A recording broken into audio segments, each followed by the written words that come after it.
$5 your way with the Lux Cravings boxes from Taco Bell. There's the classic $5 box, the indulgent $7 box, and a whole new obsession in the $9 box, the Flamin' Hot Grilled Cheese Burrito. Try the Lux Cravings boxes at Taco Bell today. How's your day going? Going good, thank you, yes.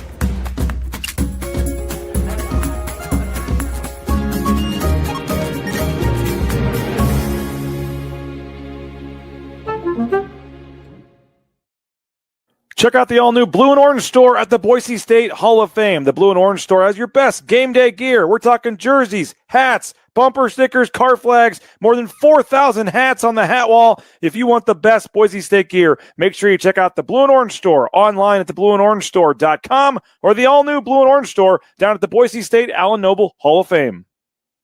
As sports fans, we may cheer for different teams, but there's one thing that we can all agree on. We want the game to be big. And with 3 levels, 30 cabanas, a 143-foot screen, 6 clean pools, and endless cold drinks, it doesn't get any bigger or any better than Stadium Swim in Las Vegas. All sports, all seasons. It's more than a pool deck. Stadium Swim. It's the only thing like it in the world. Bronco Nation, when I score, Jackson pours. Each game I score a touchdown, head to Jacksons on Monday for a 49-cent fountain drink with Let's Go rewards. And don't forget your free banana, Jacksons. Let's go.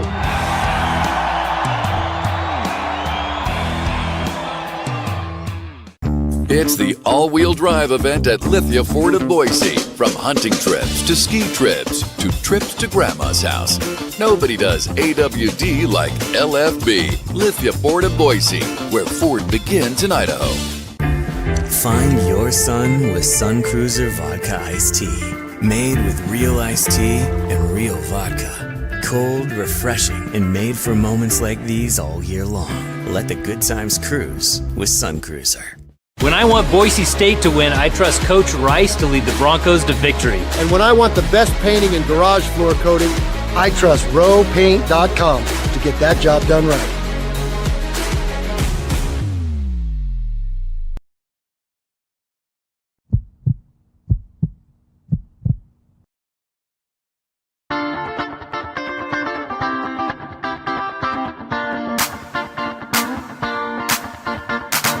It's time for the Jacksons Postgame Show on Bronco Nation News. We're breaking down the game with highlights, interviews, analysis, and most importantly, you. Give your thoughts on the game in the ICCU YouTube chat or leave us a message on the Signature Roofing voice box at speakpipe.com/BNN. The BNN Postgame Show is presented by Jacksons, where you can get a 99-cent 16-ounce coffee or refill with Let's Go rewards. Need snacks or a cold drink? Visit one of the 300 Jacksons locations today. BNN broadcasts come from the Sun Cruiser Studios. Sunny days call for Sun Cruiser Vodka Iced Tea, made with real iced tea and real vodka. It's refreshingly smooth and easy to drink. Crack open a Sun Cruiser and let the good times cruise. The title sponsor of Bronco Nation News is rowpaint.com, the official paint and coatings company of Boise State Athletics. For all your painting needs, check out rowpaint.com. Now, let's go courtside to the Sun Cruiser Studios and join BJ Rains for the Jacksons Postgame Show on Bronco Nation News. All right, Bronco Nation News, welcome on in to the Jacksons Postgame Show, coming to you live from the Sun Cruiser Studios after a 66-81 blowout loss by the Broncos in Reno. It was not a pretty game. There's not going to be a lot of positive takeaways after that one. Pretty much from start to finish, Nevada came out and dominated that basketball game. At one point, the lead got as large to, I believe, 26 points. Boise State never led. They were tied one time, pretty much end to end domination for Nevada in that one. A 15-point win for the Wolfpack, and the Broncos are left wondering a little bit where to go from here.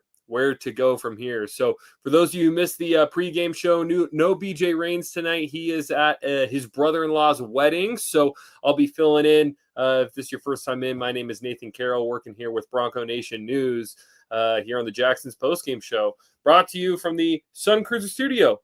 Go get yourself a Sun Cruiser. They're delicious. Real vodka, real iced tea.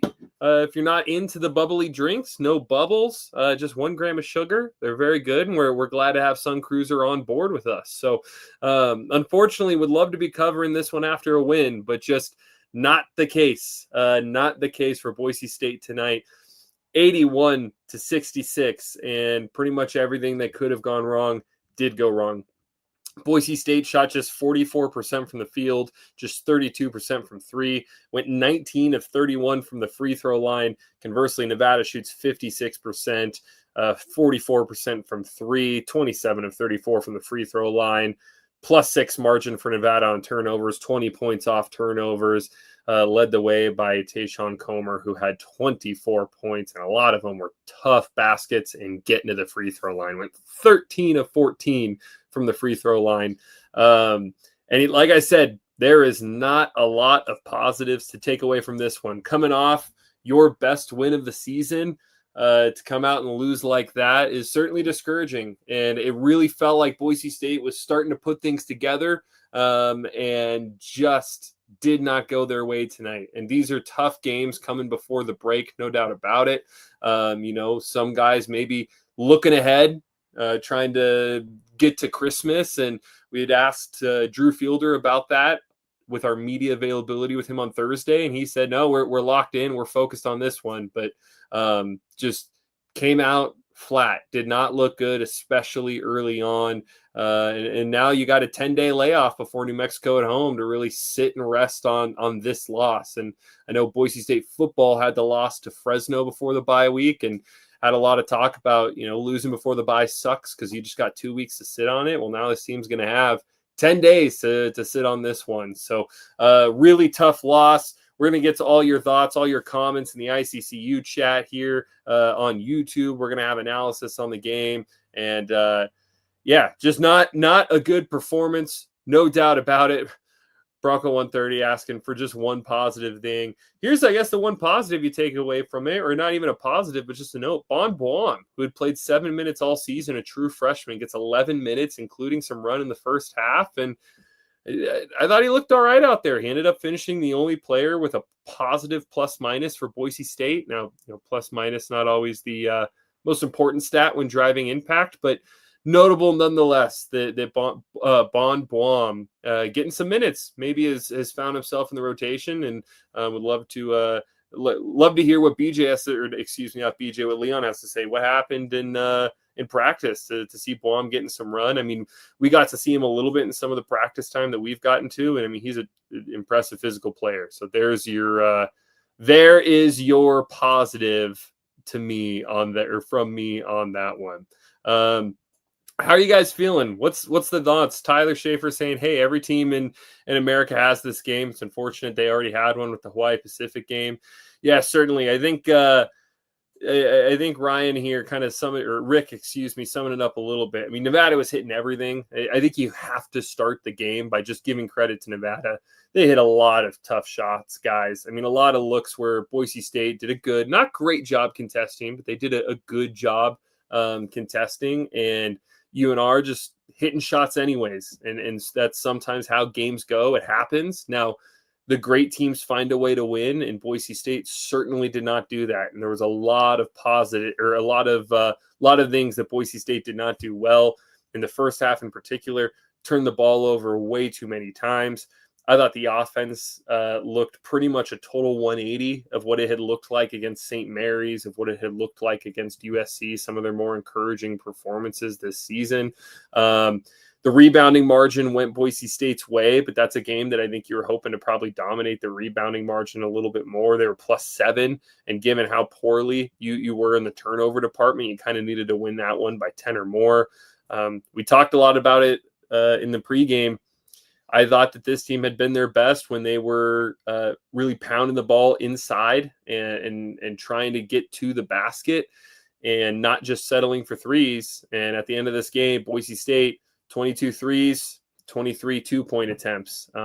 A lot of offense where it's just settling for threes and not really attacking the basket. And I think that was what led to some of the issues for Boise State tonight. Just a lot of, I mean, they're not bad looks, but when you're taking a lot of okay looks, you're going to get an okay shooting performance. And they end up shooting just 32% from three, which is below D1 average. It's certainly not a good performance. And when the team you're playing shooting 56%, you're not going to beat them very often. So a lot of bad, not a lot of good in this game. It was a struggle. And yeah, at times it felt like the best play was just shoot a three and try to get a putback. That's sort of how the offense, particularly in the first half, was. And I think, having 66 points on the board, I think it feels even a little generous with how that game felt at times. I mean, Boise State, they shoot 52% in the second half. And how about this? In the second half, Boise State shot more free throws than field goals in the second half. I'll say this about the officiating. I hate officiating talk because too many fans use it as a cop-out. Start here. Boise State didn't lose the game because of the officiating. Boise State lost the game in a million other ways. I wouldn't even say the officiating was necessarily pro-UNR or anything, but man, the officiating, especially in that second half, was tough to watch. Game was just in a slog. It felt like every possession teams were at the free throw line. It was impossible to find a rhythm, and especially, obviously when your team's losing, it makes that sort of game even worse. But, even if Boise State was winning that game by 12, that game's just a slog to get through because teams are just sitting at the free throw line the whole time. So, there's Brian, not a fan, too many fouls, for and against BSU, agreed. Again, not blaming the refs, just more so a commentary on the state of the game. Dub with something here. Why not continue to play Fielder after two fouls? Played just 6 minutes in the first half, I believe, with two fouls. And I had the same thought. Broncos go down 14 in that first half. They put Andrew Meadow back in who had two fouls. Why not go back to Drew Fielder? You're already down 14, and why not just put him in there if he gets a third foul? Like, you have to make a comeback anyway. I agree with that, and love to get the chance to ask Leon about that and sort of what his thought process there and what his strategy is with two fouls. Historically, Leon's not somebody who's afraid to play guys with two fouls. Now, this team in particular, they've played guys a lot less with two fouls because I know this team, he likes the depth on this team. And yeah, Sick Modern talking about like Parolin was solid out there. So maybe it was just a case of, hey, we like what we got with Dominic Parolin out here. Let's just continue to ride him. He finishes the game with 13 points and 10 rebounds. How about this? Dominic Parolin, 13 points, shoots 14 free throws, 11 of 14 from the free throw line. I don't know if Dominic Parolin has ever shot 14 free throws in a collegiate game before. That's quite the performance from him, especially because, he's not somebody who's necessarily got the ball in his hands all the time and looking to take a ton of shots. And just scrolling his KenPom profile, looks like that's going to be a career high in free throw attempts for him with 14. Previously had 12 when he was at Lehigh. So Dominic Parolin, I think that probably went into some of the decision there because Drew Fielder, you've got two fouls, but Dominic Parolin's playing pretty well. So I thought that was probably part of it, but yeah, Dub agreed. And not even to disparage Dominic Parolin, but you need Drew Fielder out there. Like, this team had really started to find its groove in recent games, and a big part of that was Drew Fielder's performance. Drew Fielder had been really good for the Broncos as of late, and I really feel like if you want to sort of sum up this game, the two parts to look at it to me are Nevada just shoots incredible, 56% from the floor. And again, a lot of that is contested shots in the paint and a lot of contested mid-range jumpers that go in that, I don't necessarily view Nevada too differently from this performance because I just don't think a lot of what they did on offense is super sustainable. Now, it worked today. Credit to them. It's not meant as a slight to them or say that they didn't earn it, but just I don't think this necessarily vaults Nevada into the top three of the league in my mind because when you live and die by the mid-range, there's going to be games where you die by it. But I think the story of the game from Boise State's perspective is just the star players did not show up. Coming into the year, it felt like there was going to be a big 3, big 4 with this team. Andrew Meadow, to his credit, absolutely showed up, had 16 points, 5 of 8 shooting. I thought played well, was 4 of 9 from the free throw line, which is peculiar. Andrew Meadow, normally a good free throw shooter, but Dylan Andrews finishes the game with just 2 points on 1 of 5 shooting. Drew Fielder finishes with just 6 points in just 12 minutes, and obviously had foul trouble, finished with 4 fouls. Javen Buchanan, just 2 points on 0 of 3 shooting, and had 3 fouls as well. Boise State was in foul trouble, no doubt, but when 3 of your 4 best players are combining to score 10 points on, 3 of 12 shooting, you're not going to win many basketball games. And Drew Fielder, I get he was in foul trouble, plays just 12 minutes. When you're down by that much, if he fouls out, he fouls out. I think you just have to play him. You have to get him minutes. You have to run offense through him, because when Drew Fielder is not a centerpiece of this offense, Boise State's offense just struggles to find good looks. And we talked about it. In the pregame. We banged on it constantly. This team has been at their best when they're able to get into the paint and they don't settle for threes. And in this one, Boise State takes 22 threes, takes 23 two-point attempts. I just felt like there were way too many possessions where the Broncos were settling for threes that weren't great looks. Just too many times where there was one possession early in the second half, and it felt to me kind of like the moment that it was over, where Boise State was probably down 16 at that point, and they run some actions. There is movement, but the ball never got inside the arc through the whole 25-second shot clock. And then they end up throwing up Drew Fielder kicks it over to Dylan Andrews. Dylan Andrews throws up a shot, doesn't go in. And it was just that kind of night where the Broncos just didn't look deliberate in their offense. It looked like they were kind of waiting for Nevada to give them something. And credit to Nevada. Nevada played very, very well defensively. And simple as that. Nevada played very well defensively. They hit tough shots. They absolutely deserved to win. But obviously, Bronco Nation News, it's a Boise State focus show. And you can't just lose the 8 games and just say, the other team was better, give them credit. Obviously, there's accountability that has to come with it. And Leon Rice and the staff will dive in and figure out their points and I guess their sort of critiques for the game to see what happened. But from our perspective, I'd say that's what I saw. A lot of just settling for threes, a lot of sort of waiting for the offense to come to them instead of trying to take it. So, Miriam saying the game felt way worse than the score. I'd agree. 15 points there were a couple times in the second half where it felt like Boise State could get it to 12 points or get it to 10 and make it a game. And then a turnover, a bad possession on an offense, or, would give up an easy layup, something like that. They were just never able to quite close the gap. Sick Modern saying Meadow needs to be more assertive and selfish on offense. I don't totally agree with that. Part of it's just Andrew Meadow's role. Like, he is the guy, he is the, when someone else attacks, kick the ball out to him. He's an exceptional corner 3-point shooter. He's really, really good attacking closeouts.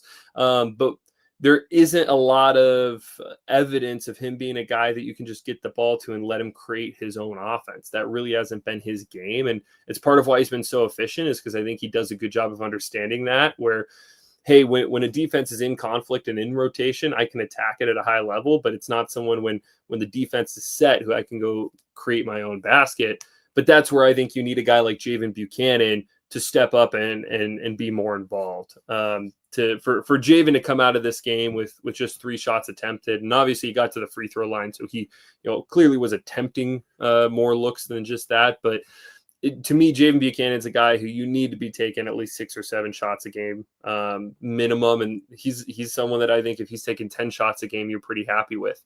Because he is somebody who can put a defense in conflict. He can, finish through traffic. He's a physical player, and has a nice kind of isolation bag where he can get to his mid range. He can get to his step back. So for him to come out of the game with just 2 points, I think that's sort of that's one of the people I would be looking to say that probably needs to be more assertive in trying to create offense for this team. And certainly the case with Drew Fielder too. And part of that is the guards have to get him the ball, excuse me, in the right places. But to come out of the game just 2 of 4. And it felt like early on really established himself well, but when he came in the second half, just seemed a little bit more passive. And again, probably shouldn't give him too much grief. He played just 12 minutes. Like at the end of the day, I get there's foul trouble. I think when you're down as much as Boise State was, you just have to find a way to get him more minutes. I would say. Elsewhere, we talked about Dominic Parolin had 13 points, Andrew Meadows 16 points, Spencer Aarons, who had kind of gone quiet in recent games, comes out and had a really nice game, I thought, in 16 minutes, had 11 points, was 3 of 5 from 3, had 2 boards and 2 assists as well. I thought for the most part that Spencer Aarons played well and was a bright spot for this team in a game that did not have a lot of bright spots for this team. Yeah, it was a step forward for Aarons, and that's something that there was a possession in the second half where you had A.G. Nato and Spencer Aarons running pick and pop, or excuse me, it was A.G. Nato attacking the basket and got a kick out to a wide open Aarons in the corner, and it's that's the future of Boise State basketball. Even if it's not necessarily the present, if you keep those guys from hitting the portal, like those 2 players have been encouraging this season, I would say, without a doubt. A.G. Nato finished the game with 6 points, 2 rebounds, 5 assists. Did have a couple of turnovers, but I thought for the most part, A.G. Nato played pretty well as well. And again, it's a game where your stars were not the ones who necessarily stepped up and had the big performance when you probably needed some of them to do it. Now about this, a quote, just got this sent over to me, a quote from Leon in the postgame to Bob and Aid. Had a lot of guys who looked a step slow. Credit Nevada. They were the tougher team. It wasn't scheme. We got out-toughed, and we haven't done that a lot.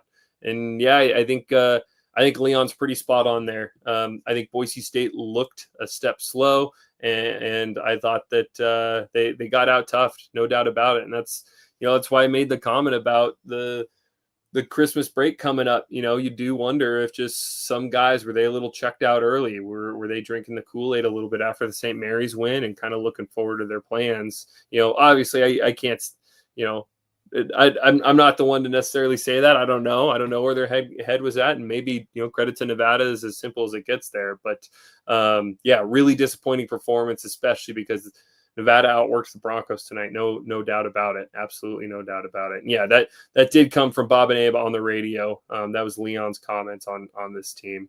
A lot of talk about Dylan Andrews. Sorry, I pulled up the wrong one here. Brian saying, don't see him getting it figured out. It's been a tough go of it as of late for Dylan Andrews. Like we said, just 1 of 5 tonight. He had three turnovers, 1 assist.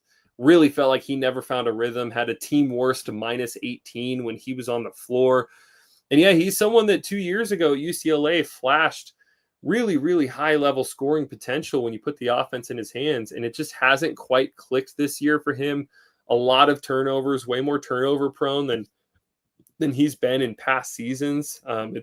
He's never been Tyson Dagenhart with the ball, who's, one of the all-time elite guys to take care of the basketball, but his turnover rate's up this year, considerably higher than it was 2 years ago when he was at UCLA. And I referenced 2 years ago a lot because last year at UCLA it didn't seem like his usage was quite right offensively. But man, some of the stats on Dylan Andrews, I mean, he's got career worst offensive rating right now. His effective field goal percentage, which essentially is a weighted field goal percentage. So if you're taking threes and making threes, it's giving extra weight to that. 36%. He's been hovering right around 45% from his career.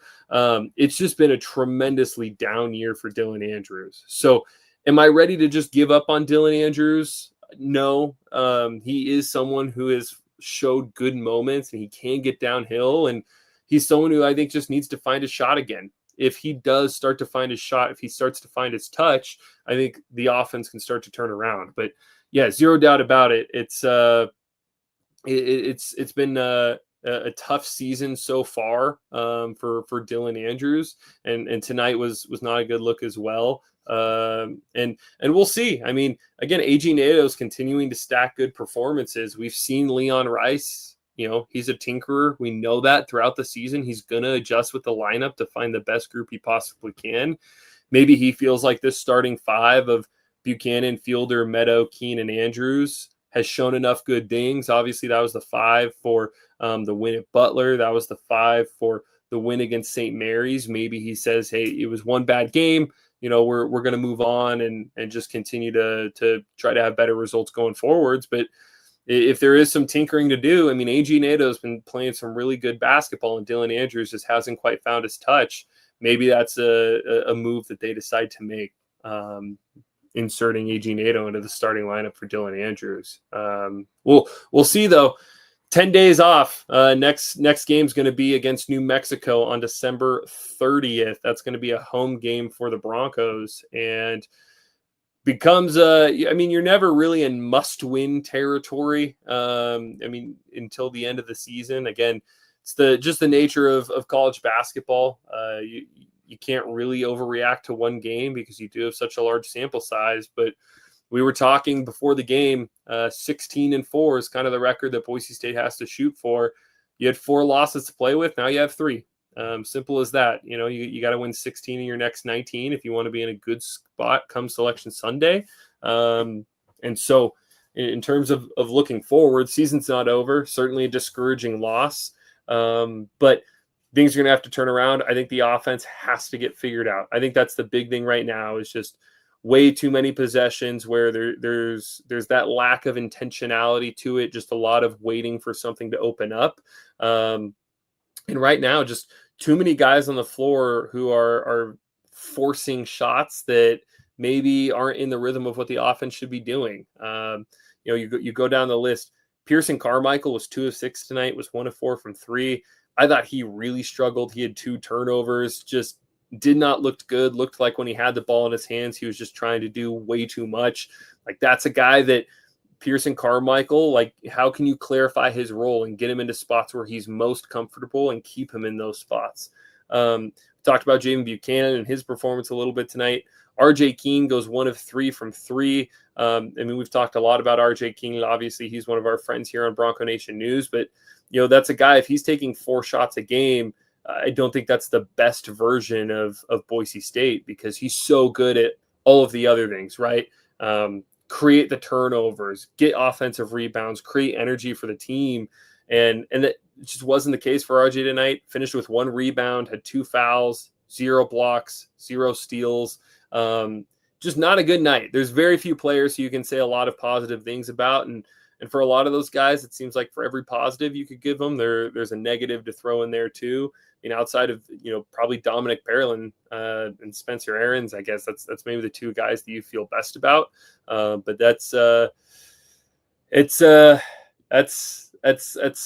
not been a great performance. It was just one of those nights. One of those nights where you go home, have a couple sun cruisers, wake up, go to church tomorrow, and forget about basketball for a few days. And I know, obviously, with the G5 performance, a lot of Boise State fans were riding for James Madison and Tulane today. Not a good day of sports for a lot of Bronco fans and a lot of Bronco Nation. So, Boise State falls to Nevada 81-66 on the road in Reno.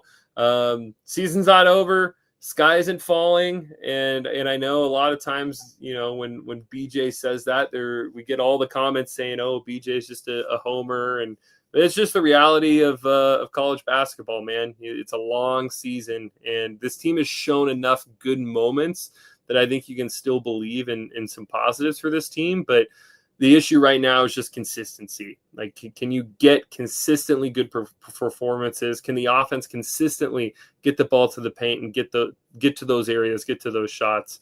And for the defense, I think the defense, you got to give a lot of credit to Nevada for just hitting tough shots, no doubt about it. But I think that you open the door for a game like that from Nevada when you aren't a team that forces turnovers. And that's never really been Leon Rice team's MO. But this year feels like almost an exaggerated version of it. They're 252nd in defensive turnover percentage, and most of that's coming from non-steals. How about this? 324th in steal percentage. They're getting steals on just 7% of possessions. And how about this? 361st in block percentage. There are 365 teams in college basketball, in D1 college basketball. So Boise State defense, bottom 5 in blocks. When you're not getting steals, when you're not blocking shots, I think you just open the door for teams to have really, really good shooting performances. And I think that's really a lot of what happened tonight on the defensive end. I don't know how you change that in terms of getting more blocks and getting more steals. It's obviously not the biggest team, but maybe you try to get some of your guards and your wings. Like, hey, how can we jump in more passing lanes? How can we create more ball pressure and get up into ball handlers, make them uncomfortable? But it's been something with Leon Rice teams, like I said, it's never been one of their hallmarks to be super high turnover rates. Even just glancing here through the Ken Pom history, you'd have to go back to that 2022 team is the last one that finished top 100 in terms of defensive turnover rate. That was the last team that really had good ball pressure and jumped in passing lanes. But I think you don't have to be elite at it, but I think they have to be better better than where they are right now. 16.2% of defensive possessions ending in a turnover.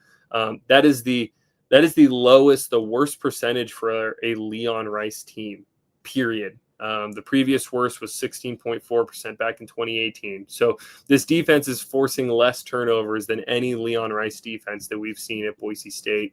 To find one that rated this lowly, there isn't one in the Ken Pom area. If you go even back to the Rod Jensen era back in 1997, not a single Boise State defense that lacked turnovers at the rate that this one is forcing turnovers. So I think that's where you really got to fix things. Teams are going to hit shots, it happens, but if you can create more ball pressure, jump in more passing lanes, I think that's something that can reduce some of that variance.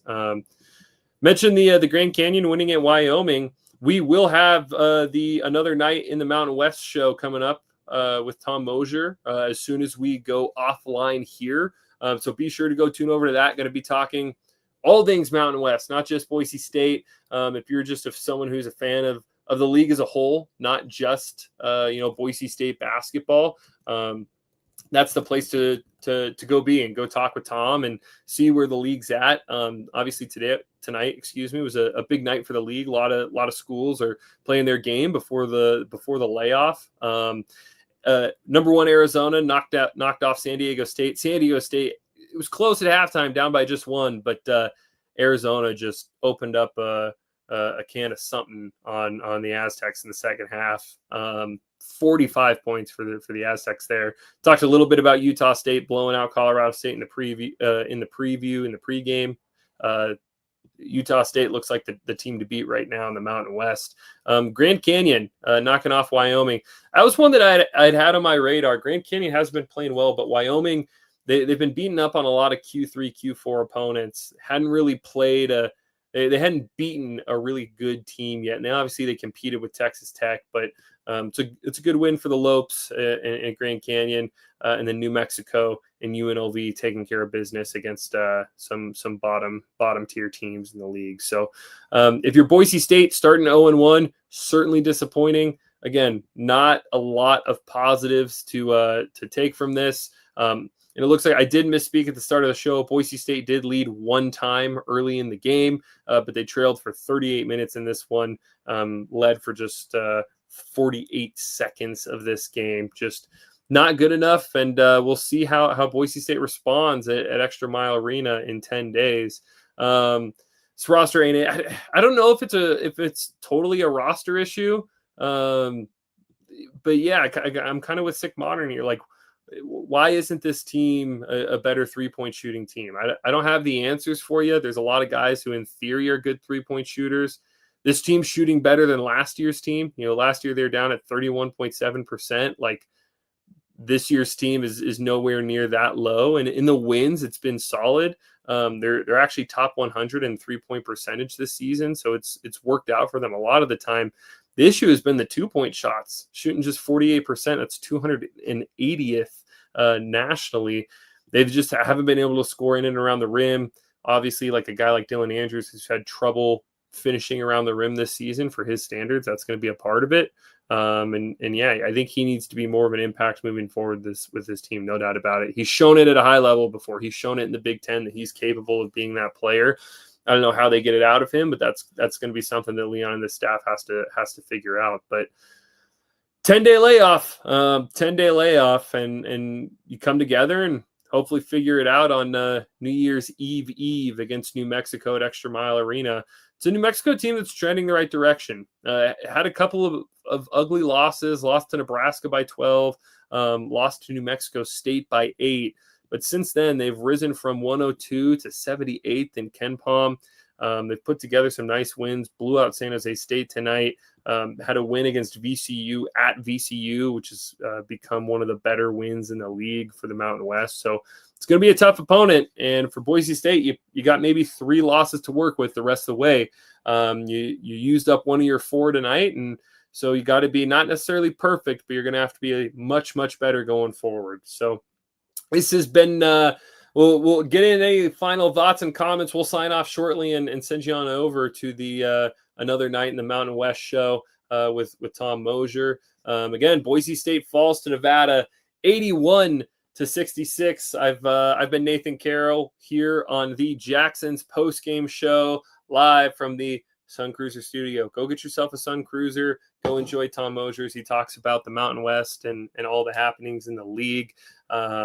And be sure to join us December 30th when Boise State has their next basketball game. Be sure we'll have lots of coverage going up for this game up on BroncoNationNews.com. I'll have an article immediately following this game, just wrapping up the game, what it means for the team, what it means for the season. We'll have coverage all this week, even with the holidays coming up. We'll still have coverage. We'll be talking football. We'll be talking basketball. Bronco Nation News at 24/7 Sports is the place to be if you are a Boise State fan for all of your Boise State coverage. So that's been me for Nathan Carroll. Thank you guys all for joining us. Go check us out at BroncoNationNews.com. This has been the Jacksons Postgame Show, and go hop over to Another Night in the Mountain West with Tom Mosier. We'll keep talking ball over there. So thank you guys, and see you next time.